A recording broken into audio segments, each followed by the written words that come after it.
Welcome back. Today is the 22nd of April, 2026, and we are joined by Professor John Mearsheimer.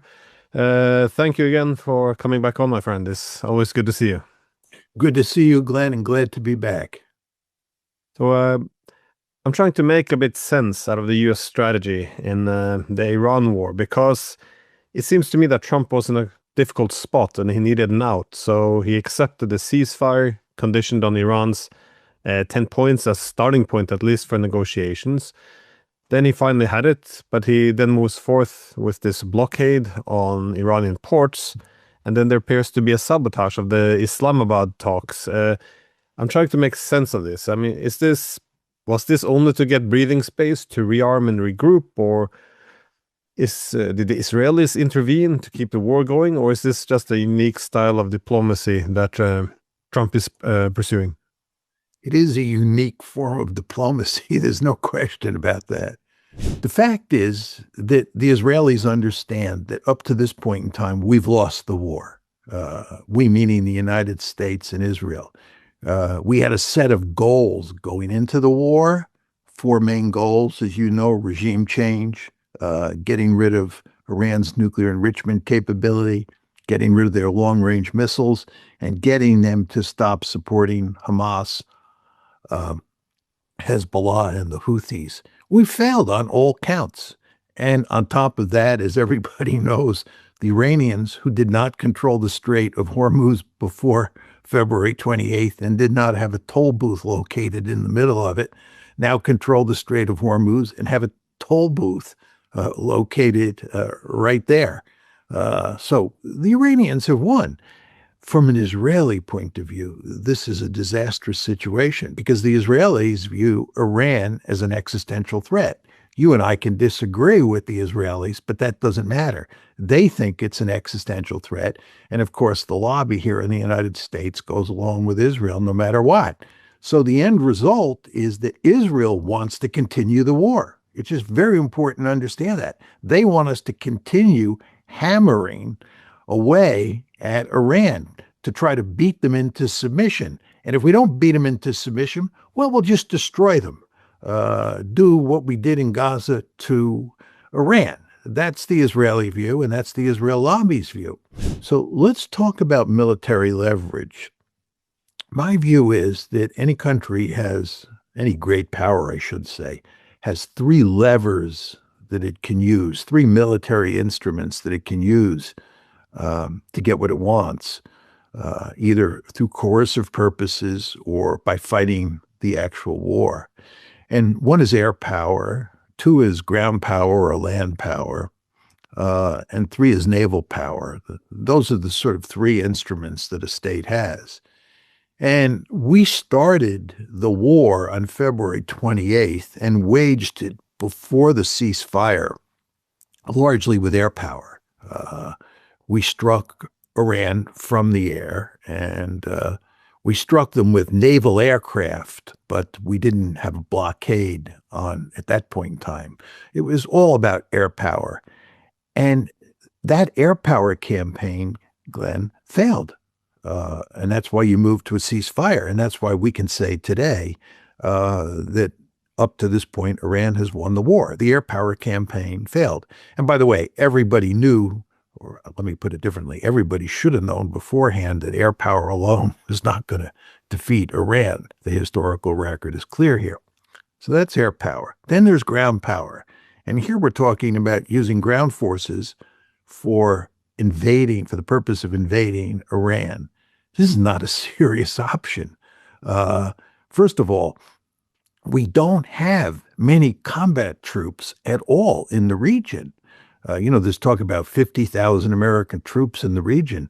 Only a small slice of them are combat troops. And the idea that even if all of them were combat troops, you could invade Iran and do something to end this war is not a serious argument. We don't have the combat forces there to launch a ground invasion. Furthermore, President Trump is allergic to boots on the ground. Furthermore, the American people are not willing to tolerate the kind of pain that would be required if you're going to launch a full-scale invasion of Iran. Just think about how deeply concerned we were about the life of that pilot who was shot down, right? The idea that he might be killed was a horrible thought. Our tolerance for pain over the Iran war is not very high. The idea that you're going to launch a massive ground offensive into Iran, suffer lots of casualties, have soldiers coming back in body bags, that's just not possible. It's just not going to happen. And it seems to me that President Trump, although he occasionally hints at maybe a tiny ground force incursion, the ground force option is just not a serious option. So what I'm telling you is, up to now, the air power option was tried and failed. We have no serious ground power option or land force option. And unsurprisingly, what have we turned to? We've turned to the naval option, and we have a blockade on the strait.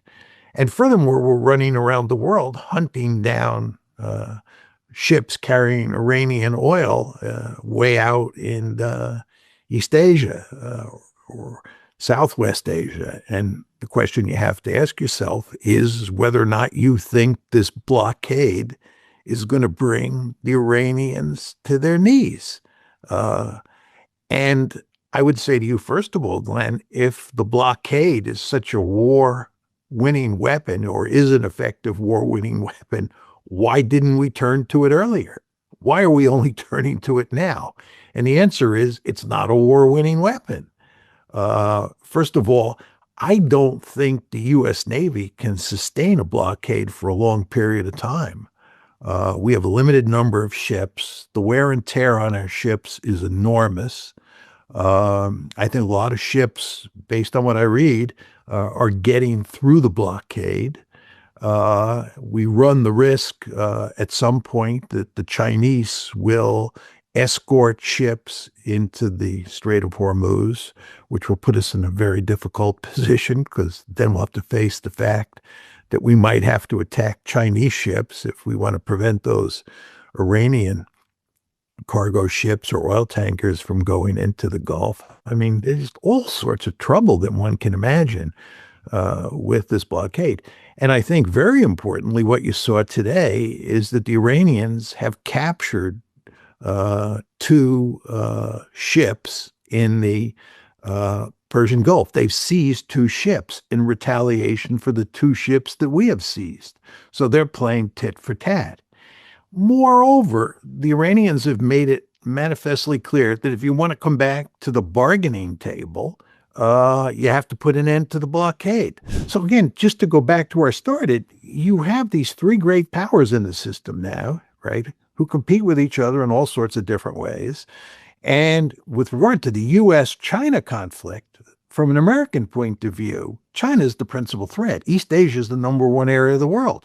But if you look at the other two areas of the world, Europe and the Middle East, you have this very dangerous situation that doesn't seem to look like it's going to go away in both of those areas. And my final point would be to you, Glenn, you can tell all sorts of stories about how you hook the Chinese up to what's going on in the Gulf. Very easy to do. And the Russians, of course, are already involved in Europe. They're one of the principal participants in the war in Ukraine. And the Russians, of course, are involved in the Gulf. They're helping the Iranians. Both the Russians and the Chinese are helping the Iranians. And the Chinese, obviously, because they fear an American containment strategy in East Asia, the Chinese have a vested interest in seeing the Ukraine war go on and seeing the Americans pinned down in Europe. And in a certain way, they even have a vested interest in seeing the United States remain militarily in the Persian Gulf, because that means they won't be able to go to East Asia to contain China. Of course, Elbridge Colby is a very important figure in the Pentagon, and his statement that Glenn sent me on April 15th is, I think, enormously important. And my interpretation of it, Glenn, is it said nothing about solving the war. or shutting down the war in Ukraine. This was all about what I would call buck passing, shifting the responsibility for security in Europe at the conventional level almost completely over to the Europeans, and shifting responsibility for supporting Ukraine in the Ukraine-Russia war almost completely over to the Europeans. And this was a case of moving almost completely away from the Biden approach to dealing with Ukraine, where we were fully involved in the process and committed to fight till the end. And I think it's very clear that what's going on here is that the United States is deeply committed in Iran and in the Iran war, and we are using up significant amounts of our weapons inventory in the Middle East, in this Iran war, and that is weakening our position vis-a-vis the Chinese.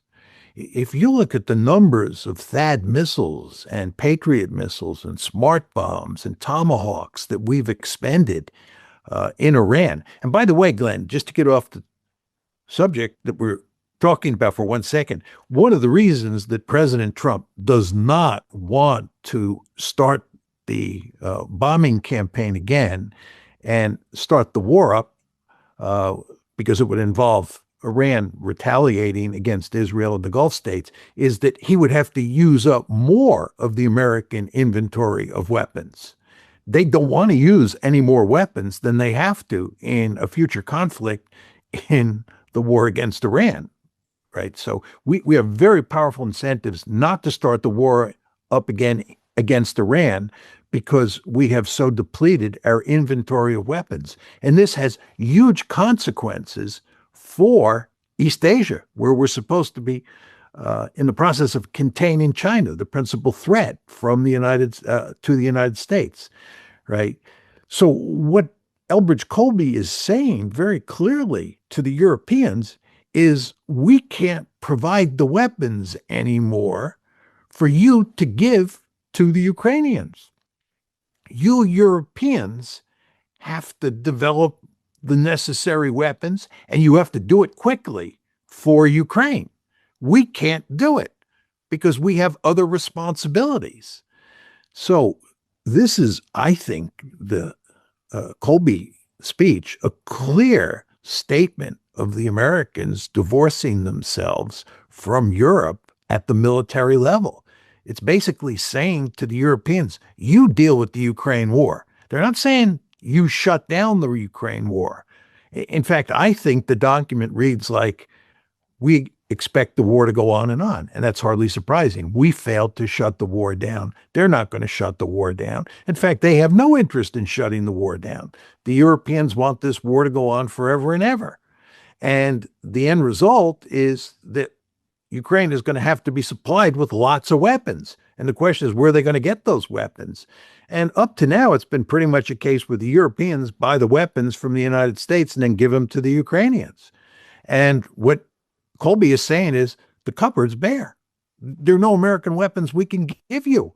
We're running through weapons in the Gulf at an incredibly rapid pace. And that's having huge consequences for East Asia, which is strategically the most important area of the world. So in a very important way, what Colby is doing is divorcing the United States from Europe, especially at the conventional level. 播报新闻是我的日常，必须时刻保持妆容和皮肤的最佳状态。当来到人生中最重要的时刻，也是 KS 逆时奇迹帮助我轻松驾驭，闪闪发光。KS 逆时奇迹活肤露全效精华、精华霜，多达5种 EGF 6大冻龄关键成分，保湿效果让我非常满意，小细纹也不再困扰我。我就是我自己的最佳女主角 ，KS 让我从容自信，光彩动人。我是我人生中的大女主，我的最爱我做主。KS 逆时奇迹系列热卖中，下单请上快点购，透过中天新闻网 App 下单立减50，或输入 CTI 推荐码有额外折扣。